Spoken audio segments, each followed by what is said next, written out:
into P2 from P4. So Emma, thank you so much for coming to the podcast. We're super excited to have you on this. I heard you up on stage at Inspire here talking about your horse career and obviously your racing career. So I was really excited to kind of hear where the racing started and how you got into that and how you kind of made your way up to the McLaren spot. Yeah, well, thanks for having me. It's great to be here. I mean, when I started rallying 20 years ago, I never imagined that I'd one day be McLaren's first female driver. But yeah, going back a step from that, I was a competitive horse rider through my teenage years. Loved the horses, loved eventing.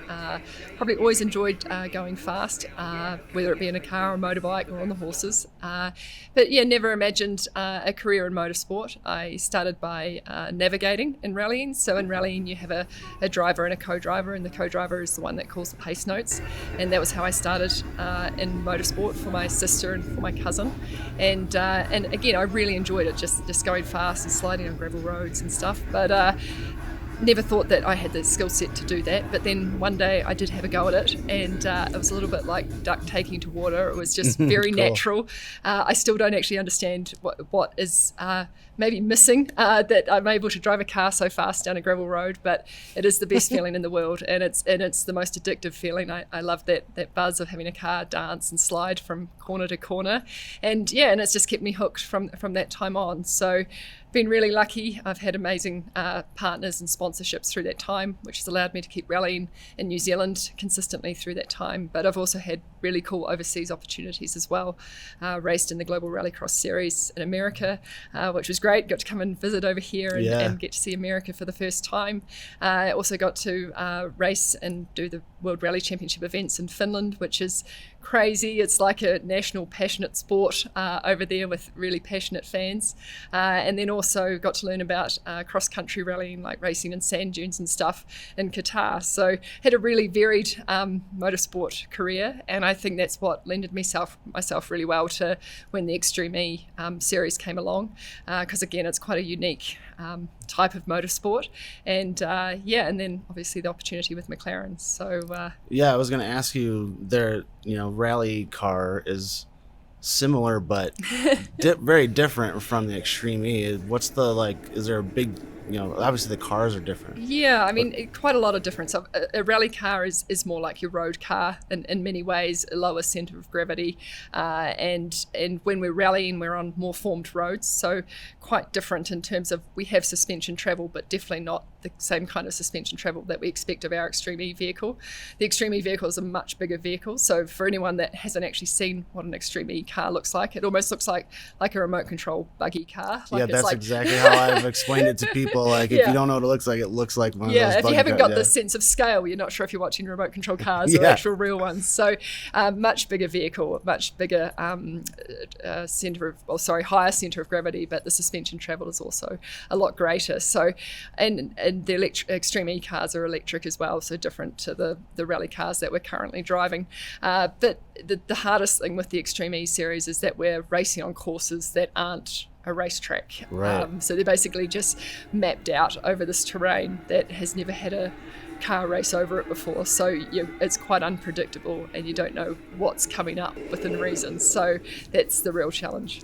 Yeah, and that first race in Saudi Arabia, it looked like everybody had to stay away from each other just so you could actually see 2 feet in front of you before you got into any turns or ran into each other. Correct. The dust was a real problem at that first event, which it makes it a really challenging series, because normally if we use a circuit racing as a comparison, you do many laps of a racetrack, and the racetrack is the same year to year to year, so you can get a lot of data and a lot of practice with that.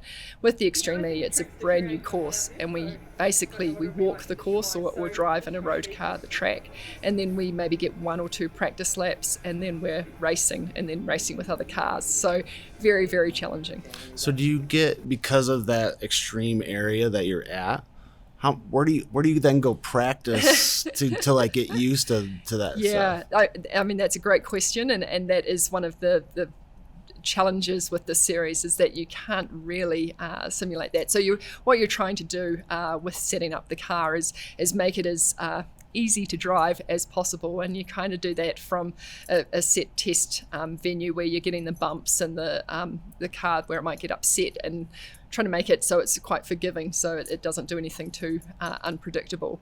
And that's where data is really, really valuable, because we get such little time on the track. Once we're there, we can then use the data from previous events to try and set the car up as best as possible. Yeah, I was going to ask, like, so you have that small amount of time, you're probably, once you get out of the car, that first practice lap, you're like probably looking at a lot of data, right? And then, Absolutely. Tanner, your co-driver, is probably running out, and then you guys are talking to each other.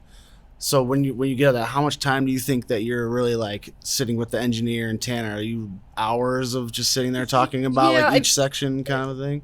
We're doing a lot more analysis than we are doing driving. To give a comparison, the driving might be 5 to 8 minutes of driving, and then we'll be definitely analysing it for a couple of hours, because there's different things that we're looking at. Obviously, Tanner and I, we have to set the car up that we both like, which is a challenge in itself, because normally when you're competing, you're just making the car so it's your glove, so to speak. Right. But we've got to probably compromise a little for each other's driving styles. And then we're looking at the data and looking at other competitors, because we have all of their split times, for example, between flag points. So we can see that, neither of us were as quick as, say, another team down the pit. So you're then looking at what maybe they did with their line, or where they were, carrying more speed through the previous flag point to get an advantage over us. So there's a lot of analysis post the driving. That's really cool. For that environment that you guys go into, like Extreme, for those like that don't really know about it, it's very environmentally friendly. Everything's battery powered, solar powered. So you guys are in the middle of this nowhere type of area, basically, right? So you guys are hanging out in the sun. How was that? Was that a lot different than rallying, or is that similar? Because you kind of go to crazy places for rallying too. How was that experience? Yeah, it's a good question. Like with rallying, we do go to remote areas, but the thing with rallying is generally once the clock starts in the morning, you're constantly against the clock. Whether you're just touring along the road to get to your next stage, you're then racing the stage, then you're driving to where you're going to get the car serviced, and then you've got a set amount of time to get the car serviced. So you're always going. This is a lot more like a traditional kind of racing, like Formula One or something, where you're sitting in the pits waiting to go. But couple that with the fact we actually get to do very little driving time, it makes it very challenging, and how important the data is. But coming back to what you mentioned about Extreme E, they're doing something that's never been done with sport before, where we're going to areas of the planet that have never showcased live sport, and we're using that platform of sport to get across a really important message about climate change and damage that's happening. So it's a really, and again, the gender diversity, no other sport's done that, where we've had men and women compete on equal terms at the top level. Yeah, that's really, I feel like it just has this really great, it's looking at all aspects of the world and using sport to kind of make that a known thing. So it's a really cool, I've watched every race that they had since it began. And I know this is McLaren's first year, which was really cool to see, because there's been teams there that hadn't even made it to the finals of their first race, and you guys did. Yeah, it was so exciting when we got through to our final. Yeah, and when I was watching the race, and we showed a clip of it last night at Inspire of you basically passing two cars at one turn, which was crazy. Can you kind of walk us through from that beginning to that turn? Like, was that when you hit that turn, did you know that you went by all those guys at that one time, or you just were kind of like keeping the line and going? It's really interesting, because the nature of the racing, it's not like, again, I keep coming back to it, it's not like we've gone down a racetrack and it's like, well, this is where I'm going to turn in because this is the line that we take. Like, you kind of take off from the start line and everything's changing, because all of a sudden you've got a car on your left and you've got a car on your right, and then they're bumping and jumping out of control. So you're sort of you're trying to keep yourself as clean as possible so that you're out of all danger's way. And then these cars are really important about momentum, because they're such a heavy vehicle. You really want to keep your foot to the floor and keep the throttle going for as long as possible. So that's what I was focusing on. It was a big climb up the hill, and I just knew I needed to keep the throttle on. And I was you don't know what's happening with the other drivers around you, but I knew we'd carried good speed up through those flag points. Yeah, that was I was like shouting at the TV when I saw that. That was really cool. I have a kind of a funny question about that. Now, you guys are strapped in but to your waist, right? And there's so much bumping. How do you keep your feet on the gas pedal or even on the brake without your feet bouncing up and down? Yeah, the interesting thing with that's why you keep your foot just jammed to the floor with the throttle. Easy problem solved. But with the brake actually kind of different to your road car. It actually has quite a lot of resistance. So again, you can push it quite hard. But the seats that you're in, it's like if you can imagine a big baby seat, but as an adult size. So you are quite contained. Probably the hardest thing on the body is actually the helmet in your head, because there's a lot of weight up there, and the seats have what they call wraparound that again protects you in an accident. But when you're getting moved side to side over these desert berms and stuff, it can be quite difficult to also keep focused on where you're heading. So I don't notice the pedals so much, but definitely the head and the vision getting knocked around. Now because I know like the Formula One guys have to work on their neck and stuff like that. Is that some of the kind of the exercises that you have to do too to kind of keep your head on straight, basically? Yeah, it definitely helps, but you can be quite sore after a race. Even though it's quite a short race, they're pretty physical, the cars, and how much you're getting moved around. Yeah, because with those in-car cameras, you can just see the driver's head bouncing all up and around. It's pretty crazy.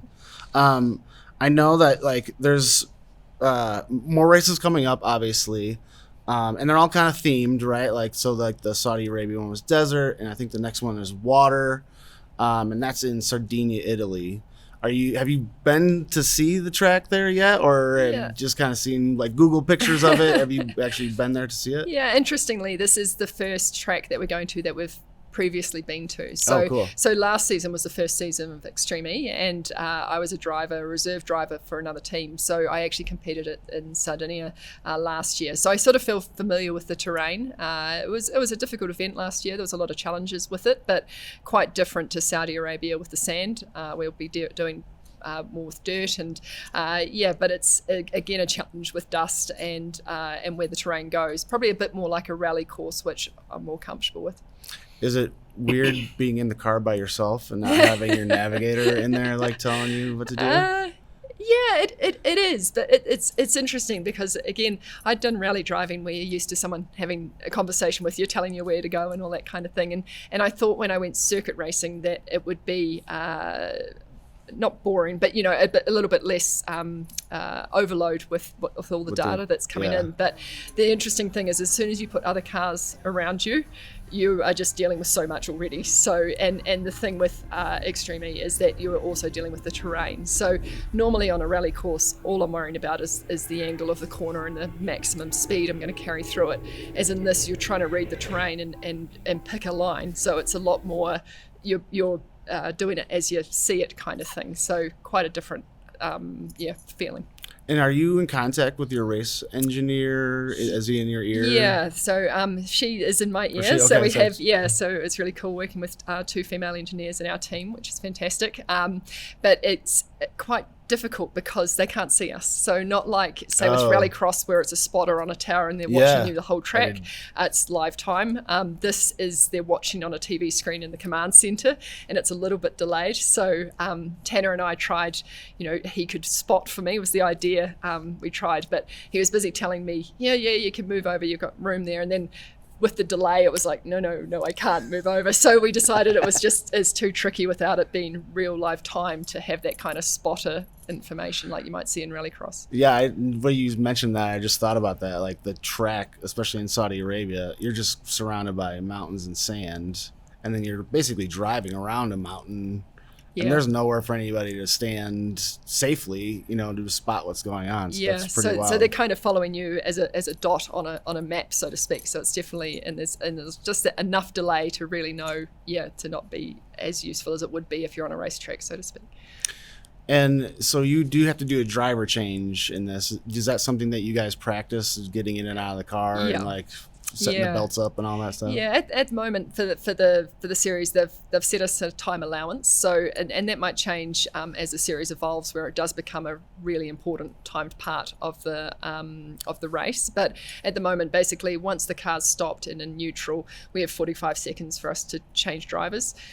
Tanner and I are quite lucky because we're similar size that we don't have to put seat inserts in and adjust belts or anything. It's really easy for us to do a driver change. So we've got it down to a pretty fine art, but it doesn't take much much for things to go bad. You know, if you get your buckle caught or intercom doesn't pull out as quickly as you expect it to, the seconds disappear quite quickly. So that's really cool. Yeah.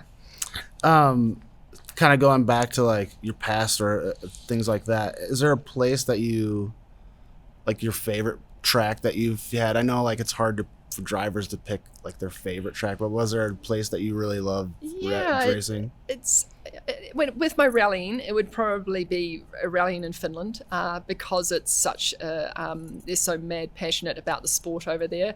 And with the daylight hours, like the car I was competing in we were down near the back of the field, but you'd be racing along these roads and you've got mad passionate fans, you know, shaking their hands crazy, up and and so you feel like a real rock star racing there, which was really cool. And the roads themselves, you watch it on TV and you think, oh yeah, they've got really big crests there, but when you're actually driving it, it is like driving sort of like over a motocross track, like how steep the jumps and that. So that was a very cool experience. But with Extreme E, like last year we went and raced in Greenland, and I mean that's just so cool to go to a place like that, to go and stand on an ice shelf and see firsthand what's happening with climate change and that kind of thing. Like, I mean that's pretty special, and I have to say that when I started in motorsport, I never imagined those kind of paths crossing, that I'd be able to do that kind of thing. Yeah, and I think that's what's really cool about the Extreme E is, and I've explained it to people and they're like, well, I don't get it, you know, usually you equate cars with pollution and stuff. I'm like, well, not these cars, because they're all electric, and literally like the entire setup is all environmentally friendly, like even how they transport the cars, the boat. So to like put that light on it and use sport, especially a motorsport, is really, really cool, I think. Yeah, well, it's so unique, and I think it's the first sport to do that, which is super cool. So it's you feel really special to be part of that, because it's only a small paddock. You know, there's 10 teams there, so you're one of 20 drivers. So you feel very honoured to be part of the Extreme E program. Yeah, when they were kind of putting the car together, did you have input within the car, knowing like, okay, with your rallying experience, that, you know, initially this is the way I would like the car set up? Or did you have to kind of get in it first, ride it around, and then say, okay, let's make these adjustments first? Yeah, good question. So the cars are a one-make car, so every team has exactly the same car, and there is only so many variables that we're allowed to alter or change. So when we did our first test, there was a lot of things where we were just getting familiar with the car, because it's such a different kind of vehicle to be racing. But yeah, I mean, there's fundamental things about what a rally car does and an Extreme E car does in terms of how it responds to braking and accelerating, and those are things that you adjust, and probably the biggest thing is seeing how smaller adjustment you can make to a car and how big a reaction that has, because that's where once we're on a vent we'll know, well, we can adjust that and it's going to give us either more turn or less turn, it's going to give more stability, less stability. So that's probably the biggest thing that we take away from testing, and part of the Extreme E is that we don't get unlimited testing, so testing time is really, really important because we do such a small amount of it. Right. And compared to the rally car, because, you know, like most electric vehicles have a lot more torque than the gas, but rally cars have a lot of torque in them too. Is there a very extreme difference between the two, or are they kind of close within that, like getting off the line and putting your foot on the gas and it going? I mean, the Extreme E car is an amazing feeling because it's just instant torque, and it just keeps pulling on that same level of torque, which is really cool. And you don't have to change gears, so it's super easy. Yeah. It's just like a really big golf cart. So that's really cool versus a rally car where you're always trying to keep the car in the right rev range to get the maximum torque. So you've got to be changing gears, you've got to use clutch. So it's a lot more work to keep the car in its performance window. So quite different in that regard. But the electric power is super cool to use. And another part of the Extreme E racing is that we have what they call a hyper boost, where one lap we're allowed to go to maximum power for 4 seconds. So it becomes quite strategic to where we use that in the race. Yeah, I remember seeing they have the little limiter up on you can see which drivers are using it in what areas, and it's pretty cool to see. Thanks for joining us on the podcast. We're so excited. I was very excited to meet you and talk to you. I'm a huge race fan of every kind of racing, so it was really fun to. You had great questions. Oh, thanks. Thanks. Thank you. So if you want to check Emma out, please check out Extreme e.com. You can watch the race in Saudi Arabia there. And the next race is coming up in Sardinia, Italy on July 6th and 7th. Awesome. Thank you. Thanks.